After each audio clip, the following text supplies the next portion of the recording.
Cabinet meeting में जो agenda points थे उनके हवाले से बात हुई। रिहैबिलिटेशन था, कुछ डायरेक्टर्स का, और भी कुछ 2-3 इश्यूज थे। वो कैबिनेट में हो ही जाता है। सर लगातार कल से अफवाहें चल रही है कि डिप्लॉयमेंट हुई है, तो इस सिलसिले में कोई आपके पास इंफॉर्मेशन? कौन सी डिप्लॉयमेंट?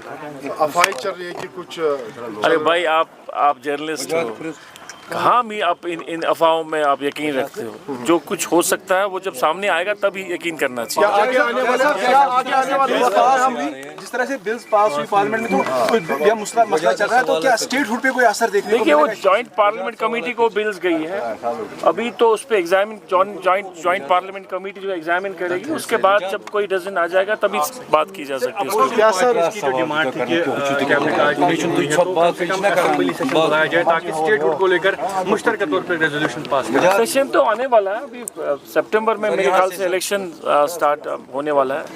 उसके अभी नोटिफिकेशन नहीं निकली है, मुझे लगता है सितंबर के या पहले या सेकेंड हफ्ते में जो है असेंबली सेशन लाजमी होना है।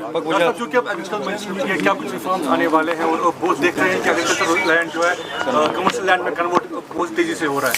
देखिए, एग्रीकल्चर के हवाले से मैं कहूँ, एग्रीकल्चर बहुत हद तक अपने रिफॉर्म्स में पेशरफ कर चुका है, और हमारी जो प्रायोरिटी है वो ये है कि इकोनॉमिक ग्रोथ जो है, खासकर रूरल एरियाज़ में जो एग्रीकल्चर के साथ मुंसलिक लोग हैं, उनकी इकॉनमी को जो हम बूस्ट करें by providing them better crops, उनकी यील्ड अच्छी हो। हॉर्टिकल्चर में उनको हम हाई डेंसिटी प्रोवाइड करते हैं, अच्छी वैरायटी, एक्सोटिक वैरायटीज़ प्रोवाइड करते हैं, ताकि उनकी जो इकॉनमी है वो बूस्ट हो जाए।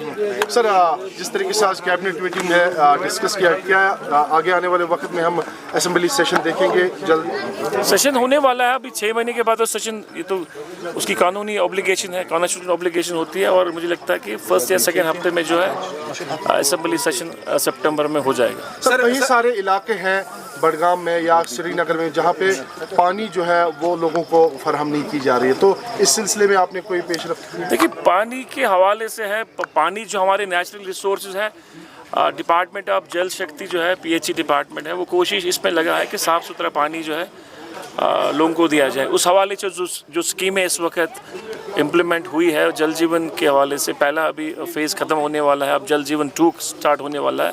उससे मुझे ये यकीन है कि जो अभी अनकनेक्टेड एरियाज़ हैं, हैबिटेशन है, जिनको भी साफ़ पानी से कनेक्ट नहीं किया जाएगा, इस सेकेंड जल जीवन मिशन में जो है उन सब हैबिटेशन को कनेक्ट किया जाएगा। सर, आप सवाल भी लोग कर रहे हैं कि मैनिफेस्टो में किए गए वादे कब पूरे होंगे? 1 साल होने को है सरकार को। ये 5 साल तो होने दीजिए भाई।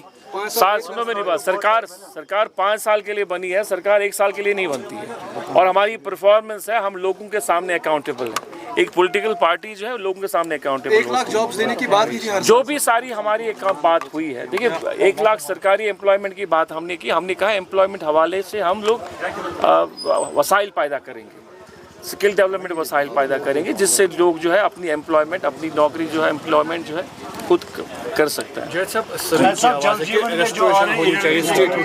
लेकिन सभी अलग-अलग आवाज एक प्लेटफॉर्म पे क्यों नहीं आते? देखिए, सब लोग तो कहते हैं स्टेटहुड, हर किसी का अपना अपना अंदाज है, लेकिन नेशनल कॉन्फ्रेंस अपने मौके पे खड़ी है, और हम कहते हैं कि स्टेटहुड हमारा हक है, बर्थ राइट है, हमें इलीगली इसको छीना गया है। अगर एक साथ आवाज हो तो वो मुस्बत रहता है, तो किसने रोका है किसी को एक आवाज़ में रोका? सारी अपोजिशन, हम रूलिंग में है, सारी CM साहब जो है लीडर ऑफ द हाउस है, सारी पार्टियों को चाहिए उनको सपोर्ट करना।